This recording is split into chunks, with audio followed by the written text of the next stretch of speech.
Ja som sa k tomuto športu dostala v podstate veľmi jednoducho. Prišla som za trénerom s tým, že idem na súťaž Miss, kde som chcela schudnúť nejakých tých pár kilo a on mi povedal, nech to nerobím, že je to škoda, nech radšej na sebe zamakám a idem na bikini, čo je vlastne nová kategória vo fitness. Ja som absolútne bez nejakého dlhého rozhovoru povedala, že teda dobre, skúsim to. No a tak sme začali. Prišli prvé súťaže a ja som ich začala vyhrávať. Prišiel v podstate majstrovstvá Európy, ktoré som vyhrala. No a nakoniec som sa dopracovala k tomu, že mám za sebou 6 štartov, 7 medailí a 7 pohárov, nakoľko na Európe som vyhrala aj overall. No a uvidíme, čo ma bude čakať ďalej. Tento rok som dosiahla v podstate všetko, čo sa dosiahnuť dalo, tak snáď už asi len do profi.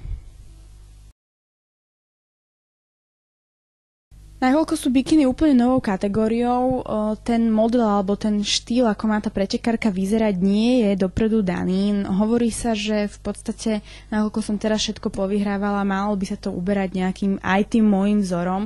Ja sama na sebe vidím milión chýb, tak ako to vidí asi každý pretekár, takže určite sa nebudem teraz spoliehať na to, že vyhrala som túto sezónu a ja som model a podľa mňa poďte všetci a nemusím nič robiť, vôbec nie. Práve, že teraz som v období, kedy chcem najviac zamakať a na jarnú sezónu prísť veľmi dobre pripravená, pretože konkurencia dobieha.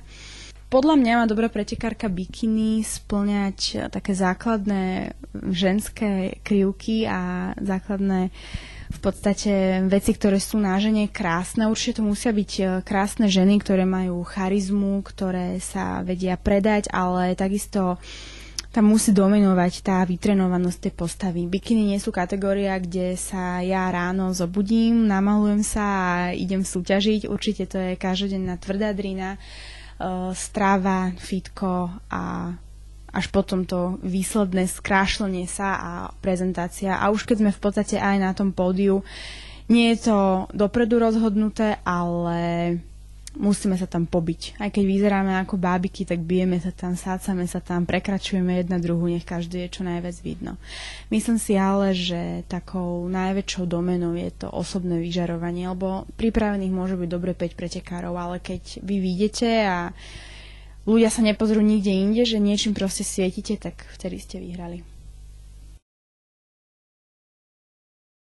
Tak ja mám v podstate prípravu každý deň. Môj životný štýl, dá sa povedať, je dosť zdravý. Mimo sezóny chodím do fitka tak 4-krát týždenne, počas sezóny 6-krát.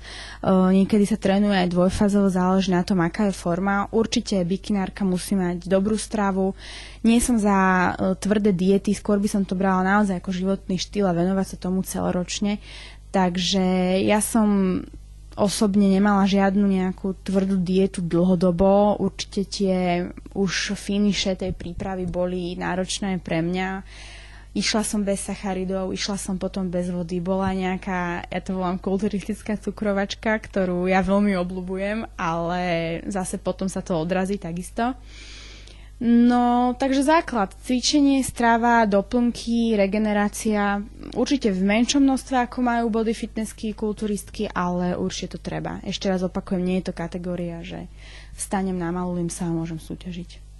V podstate tréning bikiny je individuálny, tak ako každý pretekár sa cíti. Ja sama na seba môžem povedať, že väčšie váhy som dávala na vrch tela, kedy sme robili trošku širší hrudník, ramena, jedno s druhým. Málo opakovaní, veľké váhy a ja na spodok dávam menšie váhy, viac opakovaní, skôr tak do pálenia. Takisto je tam dôležité kardio, aerobné cviky a všetko v podstate, ako sa ten pretekár cíti. Vie každý, kto má svoje kde slabé stránky a na tých treba pracovať. Tak moje ďalšie športové plány sú v podstate ísť do Ameriky. Chcela by som vyskúšať, ako sa súťaží v Amerike. Mojou prvou súťažou, neviem, či sa to zmení, ale vyzerá to tak, že bude marcový Arnold Classic v Ohiu v Columbuse, kde by som chcela štartovať. Je to ešte amatérsky Arnold Classic, uvidíme, ako tam dopadne. Myslím si, že tá konkurencia bude iná, ako bola na Arnold Classic Europe. Takže podľa toho, ako dopadnem tam, sa bude uberať celá moja sezóna. Rozhodnem sa, či pôjdem k profi, alebo či ešte tento rok ostanem u amatérov. Takisto to záleží na rôznych sponzoroch a iných záležitostiach, aby sa mi podarilo vlastne vycestovať na súťaže a schytať skúsenosti aj vo svete. Treba v amerických súťažiach a uvidíme, ako to všetko cvakne. Ale určite môj cieľ je do budúcna profi.